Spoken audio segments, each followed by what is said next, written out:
de seguida parlarem amb el Bruno Pérez, però ara el que volem és saludar també el subinspector Albert Álvarez. Ell és el cap de la Unitat Central de Delictes Informàtics dels Mossos d'Esquadra. Bona tarda i gràcies per afegir-se al Tot es mou.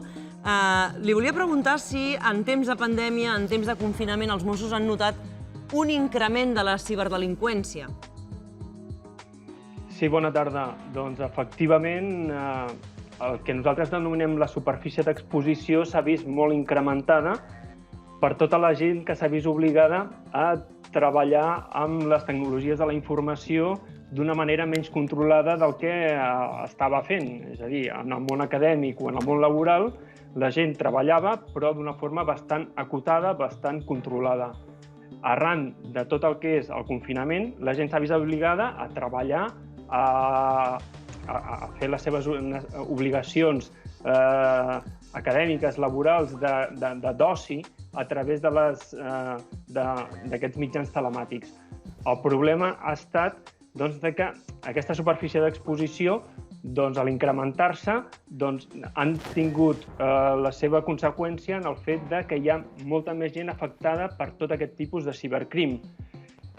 Tant pel que fa en el que són les denúncies que tot just ara estem recopilant de tots els mesos març i abril, que arran del confinament no eren tan nombroses, com per mitjans telemàtics que la gent s'ha posat en contacte amb els cossos policials per informar que s'estaven produint totes aquestes noves situacions. Que Déu-n'hi-do pel que fa a les xifres que ens consten a nosaltres, justament facilitades per Mossos d'Esquadra, que reben cada mes una mitjana de 4.200 denúncies per cibercrims. Expliquem també als espectadors per què és molt important denunciar si creiem que són víctimes d'un frau o d'un atac. Doncs, efectivament, el promig dels mesos gener-febrer, i que també hem recuperat ara aquest mes de maig, són de 4.200 aproximadament denúncies en l'àmbit tecnològic. Dels mesos de març i abril estem, per temes de confinament, amb 2.000 denúncies de temes tecnològics. El gran percentatge d'aquestes denúncies fan referència a les ciberestafes i ens és molt rellevant les denúncies per poder, d'alguna manera, localitzar els orígens d'aquestes denúncies, agrupar-les per temàtiques i investigar-les per aturar aquesta activitat criminal, per descomptat. I qui hi ha darrere d'aquests ciberatacs? Estem parlant en general de que són delinqüents, diguem, solitaris, individuals, o són grups organitzats? La imatge que nosaltres tenim dels autors d'alguna manera està distorsionada per l'efecte de les sèries cinematogràfiques de Hollywood, però és que, malauradament, ja tenim informació objectiva que ens fa pensar que darrere la gran majoria de ciberdelictes de l'àmbit patrimonial hi ha crim organitzat. És a dir, hi ha gent organitzada que s'aprofita de les avantatges que proporcionen els mitjans tecnològics en general i respecte a l'àmbit del cibercrim en particular, per fer ús d'aquestes tecnologies i delinquir. És a dir, majoritàriament hi ha crim organitzat, però és que per altres tipologies molt concretes de cibercrim, com podrien ser el robatori de credencials, com podrien ser accessos no autoritzats o atacs informàtics, podríem estar parlant que hi ha grups de hackers que podrien estar promocionats, sponsoritzats per estats. Déu-n'hi-do. És difícil, suposo, no sé, pregunto, és difícil lluitar contra aquests ciberatacs, aquests ciberdelinqüents?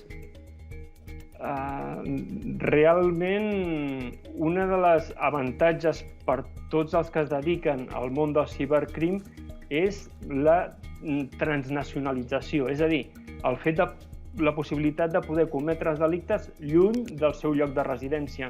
Això ens obliga a nosaltres a iniciar les denominades investigacions tecnològiques que correspon a fer ús de tots els mecanismes de coordinació, tant en l'àmbit policial com en l'àmbit judicial, com per localitzar aquestes persones.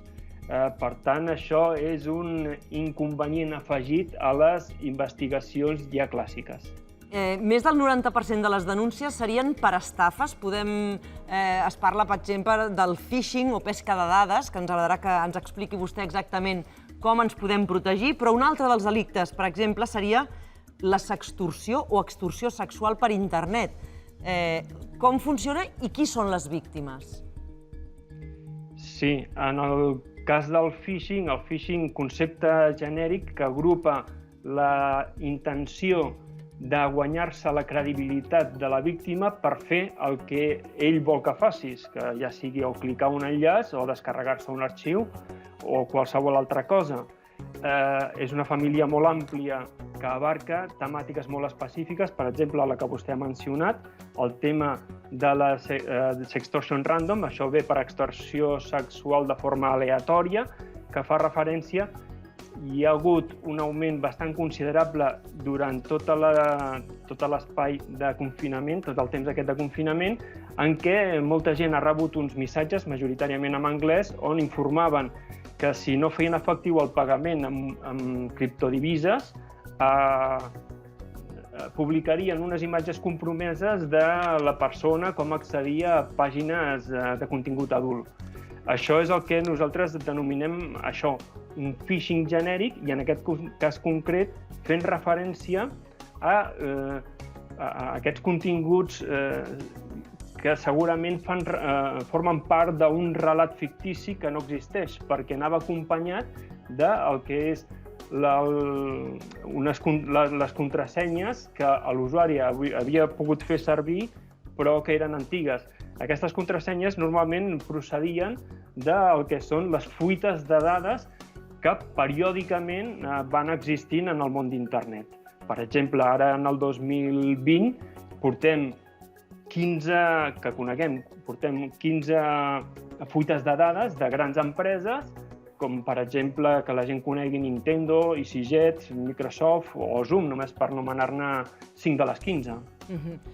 Subinspector Álvarez, ens ha agradat molt que ens hagi acompanyat, ens ha fet un retrat de la situació que estem vivint en aquests moments de confinament, tot i que hi ha desescalada dels perills que correm a través de les xarxes. Un plaer. Gràcies, fins la propera. Gràcies a vostès, bona tarda. En relació amb totes aquestes advertències que feia el subinspector, Bruno, em sembla i em consta que tens alguns exemples de dades de ciberatacs a nivell mundial, no? Sí, certament, aviam que els ciberatacs s'han pujat a tot el món, és lògic, per un tema com t'han baixat els accidents de trànsit, doncs els ciberatacs t'han pujat, perquè com molt bé t'estava dient l'Albert, què ha passat? Que ara tothom està teletreballant, tothom està més hiperconnectat. Què vol dir? Que ara mateix els carteristes, els ciberestafadors, doncs tenen molt més públic. Això ho entens ràpidament. En el metro, els carteristes tenen molt més públic en una hora punta que no passa en una hora normal. Què ha passat? Tota aquesta gran connexió ha fet que les típiques estafes s'augmentessin. Com molt bé deia l'Albert, explicava que tenim la visió del hacker, que és aquest tio que va amb caputxa, que fa cri-cri, que les enfosques... No, el hacker, et juro jo, que no va amb la caputxa i a les enfosques, va amb un traje d'Armani i s'ho curren moltíssim. I són realment màfies organitzades. Màfies que fan servir paradisos digitals per fer les seves trapellades. Contractar els dominis en un lloc on la seva llei prohibeix donar aquestes dades, els servidors estan en altres països que igualment no pots accedir i quan tu fas una investigació d'aquestes internacionals et dones de front amb la justícia. Per què? Perquè la justícia és local i, en canvi, internet és global. I justament aquesta gent s'aprofiten. I tant l'FBI com el Centre Criptològic Nacional com tothom t'estan dient que les estafes a internet han pujat, les estafes i el cibercrim ha pujat d'un 300% en aquests dies. I és degut a això. Jo puc confirmar un cas a les Terres de l'Ebre que ha sortit aquesta setmana. Ha estat una estafa per suplantació d'identitat a una empresa que es diu, una empresa pública, un consorci públic que es diu Copate, de les Terres de l'Ebre, que el seu president, el Joan Alginet, em deien que els han estafat més de 400.000 euros, que han pogut recuperar més de 230.000, però que la gent sàpiga que això passa, que és habitual i que, sabeu el que em sap més greu?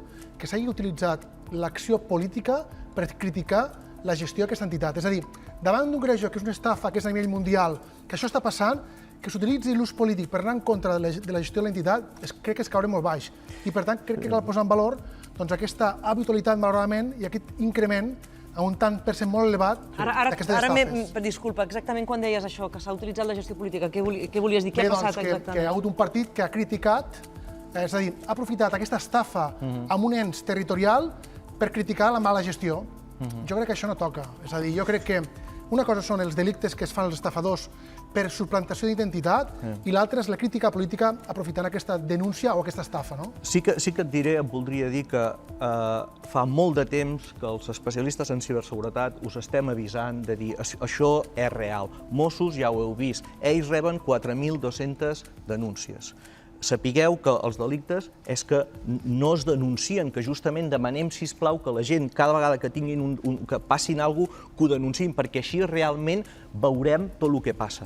Us estem dient que això està passant. La primera mesura de totes és la de conscienciació.